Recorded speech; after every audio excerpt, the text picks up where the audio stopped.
groovy.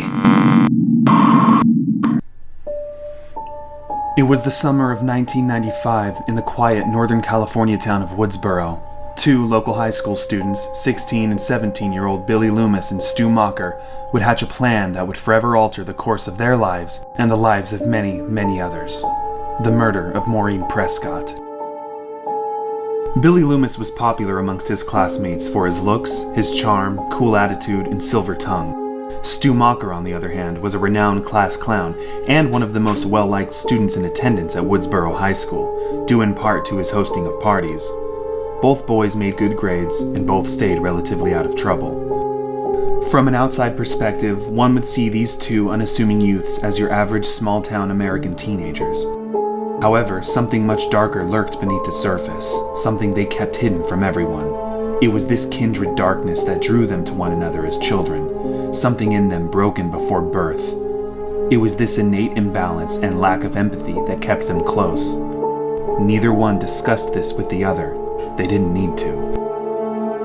A month had passed since Nancy Loomis abruptly up and left her husband and son, leaving Billy without a proper explanation and a deep sense of abandonment.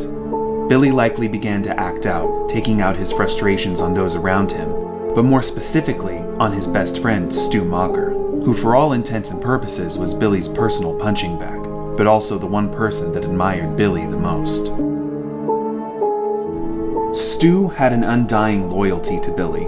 It could even be argued that Stu was possibly in love with him. Though one thing is certain, Stu had a fear of Billy, Stu being the more submissive and sensitive of the two and prone to peer pressure. Billy, being the more conniving of the two, was more dominant and aggressive. Billy likely took advantage of this relationship dynamic, often manipulating his friend into doing his bidding, even if just to see how far he could push the easily suggestible sidekick. This relationship was unhealthy for both boys' mental health. However, Stu presumably had a loving family, happy home life, and a budding high school romance with 16-year-old Casey Becker.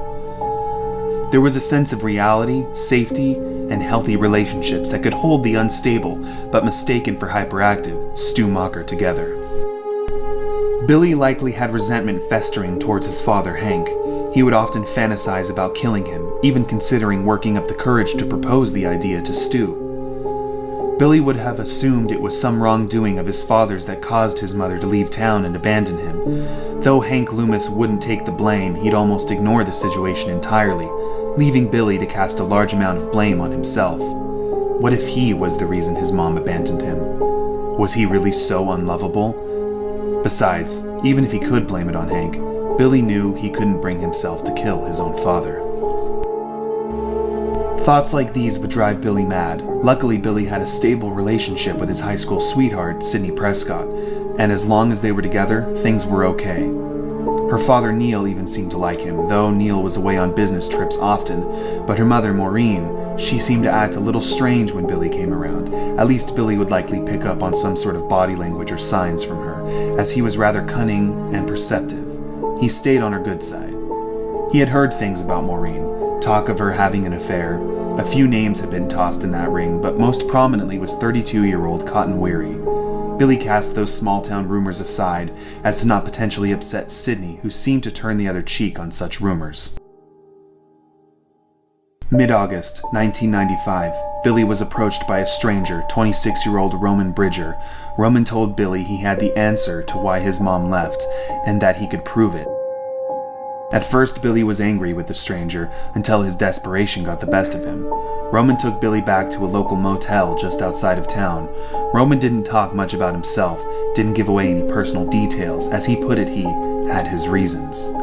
He told Billy that he had been watching Maureen for weeks, and that he had captured on film the answers Billy had been seeking. The reason his mom abandoned him. He found who was at fault. Roman showed him the footage he'd captured of Maureen Prescott and Hank, Billy's father, together in a motel, the very same motel where they sat in that moment. Roman could sense Billy's instability. He could see the fury boiling over. "How many lives does she need to ruin?" Roman would say. It was then that Roman planted the seed. The world would be better off without her.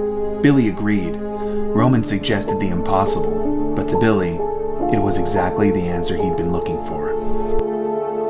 Billy took the bait. Roman gave him some tips on how to get away with the murder, suggesting he even take on a partner, someone to pin it on just in case they were caught. Billy knew Stu was the perfect accomplice, though he would keep the details of his father's affair to himself. Billy likely played it off as a half-joke at first, testing the waters, but when he saw the look in Stu's eyes, it was the same look that stared back at him from every mirror.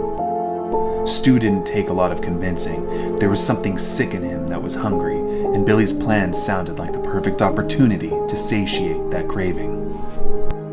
Billy and Stu had spent weeks studying serial killers and how they preyed on their victims and what ultimately got them caught. On a cool mid-October night, Billy and Stu had broken into the Prescott house after Sydney had left for a movie with her best friend Tatum Riley. With Neil Prescott away on business, Maureen had a guest over, Cotton Weary. Billy and Stu hid in the hallway closet for hours, the anticipation building in them, their hearts racing, sweat beating. They waited with clenched fists. Once Cotton left, they would hear Maureen get in the shower. The two of them made their way into the bedroom, Billy hid in the closet, Stu under the bed. Billy held the knife close to his chest. It would be him to get the first turn. This was the thrill he didn't know he needed until it was already happening. Once the shower stopped, they knew it was time. The anticipation and anxiety in their stomachs turned into a sort of arousal. Maureen entered the room wrapped in her towel. Billy would be the first to emerge from his hiding spot, coming at Maureen with the knife. She would hold up her arms in an attempt to defend herself, only to receive deep wounds in her forearms. As she attempted to run, Stu would reach out from under the bed, grabbing her by the ankles, making her fall to the ground, where he would crawl on top of her. The two of them took turns with the hunting knife. She was stabbed repeatedly, suffering deep wounds in the stomach, chest, neck, face, and groin. Most of the wounds were likely received post-mortem. At this point, Billy realized this was more than revenge. Like Stu, he had a hunger in him, and for the first time, he had a taste of what he truly craved. It was then that Billy told Stu to leave, to calm himself down and go see Casey. Billy still had work to do. After Stu left, Billy stared in awe at what they had done. He felt relief, not guilt. He felt satisfaction, not shame. He grabbed Cotton Weary's brown leather coat that was left on the bed. He made sure to smear Maureen's blood on the coat before putting it on. It was at this time that Sydney had been dropped off by Tatum. Billy, hearing that familiar honk as Tatum drove away, he ran downstairs, trying to slip out the back door before Sydney could see him. He just barely made it. As luck would have it, Cotton and Billy had a very similar haircut and build. Sydney believed she saw Cotton Weary fleeing from her house. Feeling a strange sense of impending doom, Sydney ran upstairs to see if her mother was okay. But what waited for her was a gruesome scene, her mother displayed in the most grotesque fashion. The plan had worked out perfectly. After Billy fled the house, he dropped the bloody coat in Cotton's car, framing him. The better part of a year would pass. Billy and Stu had talked very little about what had happened, but as time went on, that familiar hunger grew, and this time they knew what their darkness was craving. They would attempt to recapture some of what they experienced by going to the local video store and renting piles of horror films to binge. But the films only left them yearning, but filled with ideas. Films like Halloween, Friday the 13th, Psycho, and When a Stranger Calls. They knew they were going to kill again. And after Casey Becker dumped Stu for 18-year-old Stephen Orth, they knew just where to start. But this time it would be different. This time they would truly respect and embrace their darkness, giving it both a face and a voice. October 1996. That was the beginning of the Woodsboro Massacre. Thanks for watching, guys. This is something a little different. I've never really done this before. None of this is actually fact or anything or exactly how it happened. This is just like those in-between details that we've never been made fully aware of. And so this is just kind of my interpretation of it. Take it for what it is. You don't have to like it, you don't have to agree with it. But if you guys enjoyed it and want to see more stuff like this, let me know. If you enjoyed the content, go ahead and stab the like button / subscribe and gut that bell notification. See ya.